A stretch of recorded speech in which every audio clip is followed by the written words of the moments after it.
دوستان، جلال صالحی هستم از کانال جیس فیشینگ. امروز در خدمتتون هستم با مبحث پرتاب چوب و چرخ اسپینینگ برای افرادی که تازه کار هستن و تازه ماهیگیری شروع میکنن.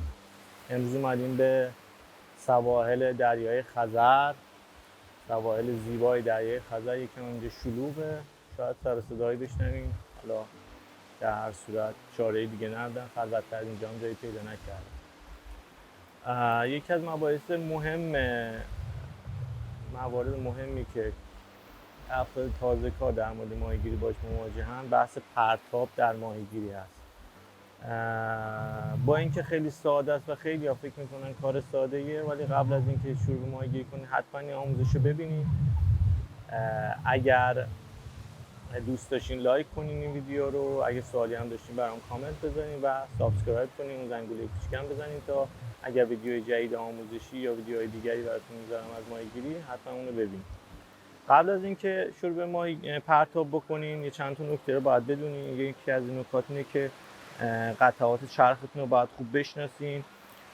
دسته، پایه چرخ، بدنه چرخ، اسپول، پیچ تنظیم کننده کلاج و کمان چرخ. وقتی که چرختون رو تنظیم کردین، یعنی کلاجش رو تنظیم کردین با پیچ و آماده پرتاب شدین، باید این نکته در نظر بگیرین که دستتون باید به شکلی قرار بگیره که تو قسمتی از جایی که پایه چرخ به چوب چرخ وصل میشه، دو تا انگشت وسطیتون بین پایه چرخ قرار بگیره و این انگشت اشارتون به سمت بالای چرخ باشه. حالتهای دیگه هم بعضی از افراد میگیرن، مثل این که مثلا دستشون بالاتر میگیرن یا این انگشتشون رو اینجا میگیرن یا اینجوری میگیرن که اینا اشتباه هستش، باعث میشه تمرکزتون روی چرخ و پرتابتون کم بشه. دست قالب توی ماهیگیری اون دستی است که شما همیشه ازش استفاده میکنین. برای راست دست ها دست قالب دست راست، برای چپ دست ها دست چپ هستش. چوبا باید حتما با دست قالبتون بگیرین. من حالا خودم راست دست هستم، چوبا همیشه اون دست راستم میگیرم. اصول کار اینجوری، حالا بعضی هم امکان داره که متفاوت بگیرن. قبل از پرتاب باید کمان چرخ به سمت دسته چرخ باشه. انگشتتون رو میارین به سمت نخ با انگشت اشاره میدین، باز میشه، کمان باز میشه و شما آماده پرتاب میشین. آماده پرتاب میشین و میتونین الان پرتاب انجام بدین. خب قبل از اینکه پرتاب انجام بدین باید نکته توجه بکنین که فاصله لو تا اولین حلقه چوبتون، یعنی این قسمت، باید بین 15 تا 20 سانتی متر باشه. البته با توجه به اون ریستون و اون، الان من خودم اینجا یه نخ فلور کربن دارم که دیگه بیشتر از این نمیتونم نخو باز کنم و باید حداقل اندازه این باشه، چون این دوراهی که میبینین گیر میکنه به حلقم، باعث میشه پرتابم بد بشه. باید به این توجه بکنین. اگر ریسه یا نخ فلور یا نخ لیدری میبندین، اونم باید طولش به اندازه‌ای باشه که پرتاب مناسب داشته باشین و نخ‌های لیدرهای بزرگ یا خیلی کوچیک، حالا کوچیک باشه زیاد تأثیری نداره، میتونه نخ بیشتری بازی کنه، ولی لیدرهای خیلی بزرگ باعث میشه که نتونین پرتاب درستی داشته باشین. پس در انتخاب لیدر و سایز طول لیدر باید خیلی دقت بکنید که سایز مناسب باشه. بعد از این میتونید شروع به پرتاب بکنید. وقتی که این کار رو انجام دادین و انگشت اشارتون رو روی نخ گذاشتین و نخ رو نگه داشتین، کمان رو آزاد کردین، میتونین پرتابتون رو انجام بدین. یکی از پرتابایی که خیلی مهمه پرتاب از کنار و پرتاب از پشته.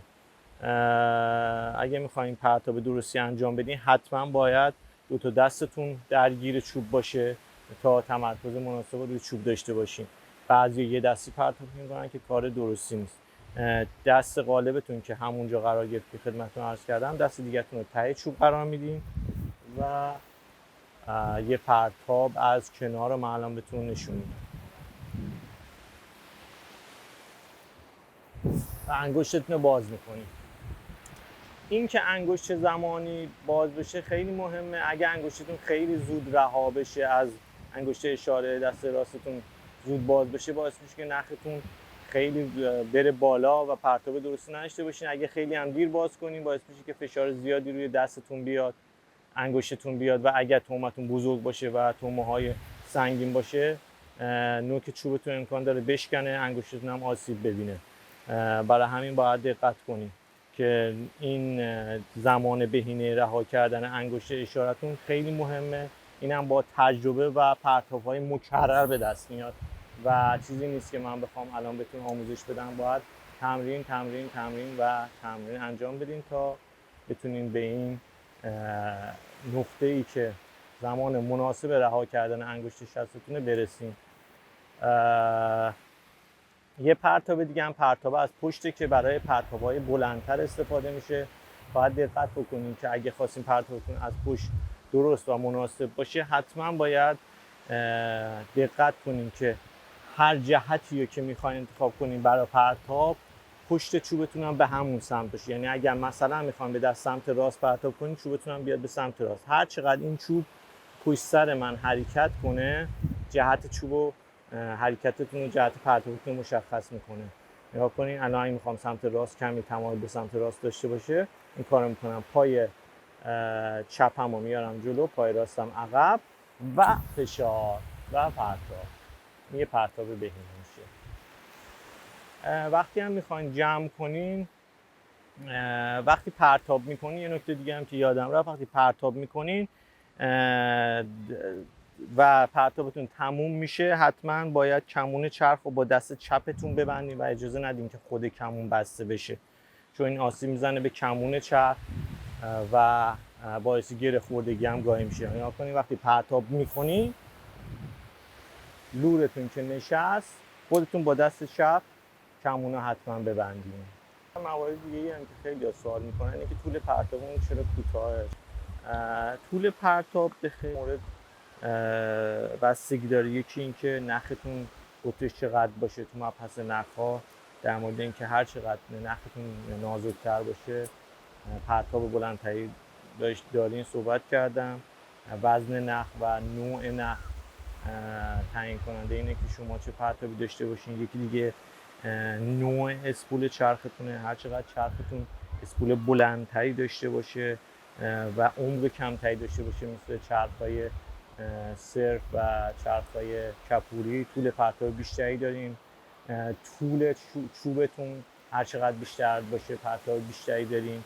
حلقه اول چوبتون هر چقدر بزرگتر باشه پرتاب بلندتری دارین، چون وقتی نخ آزاد میشه با حلقه برخورد میکنه و هر چقدر این برخوردها بیشتر باشه و قطر حلقه اولتون بیشتر باشه، تماس‌های نخ با اون حلقه کمتره و پرتاب بیشتر، استیپاکی کمتر و پرتاب بیشتری داره.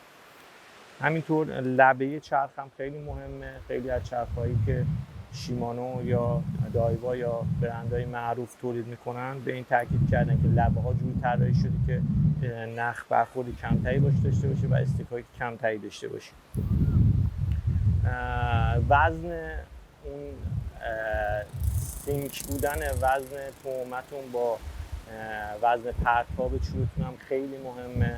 روی چوب ها مبحث چوب ها توضیح میدیم که یه وزن پرتاب برای چوب داریم که این وزن پرتاب حتما باید با وزن لورتون کالیبره باشه و نمیتونین مثلا اگر یه وزنه خیلی کم، یه لور خیلی سبک و با یه چرخه با وزن پرتاب خیلی زیاد پرتاب کنی، امکان این که پرتاب کم و نادرست داشته باشین بیشتره. اگر هم که اون وزن لورتون بیشتر باشه خیلی خطرناکه و اصلا توصیه نمی‌کنم این کارو بکنید، چون امکان داره که چوبتون به راحتی بشکنه.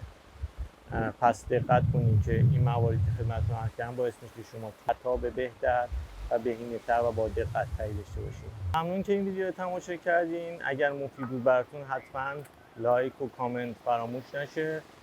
سابسکرایب کنین و از من حمایت کنید تا ویدیوهای دیگری براتون بذارم و ببینید. ممنون، مرسی.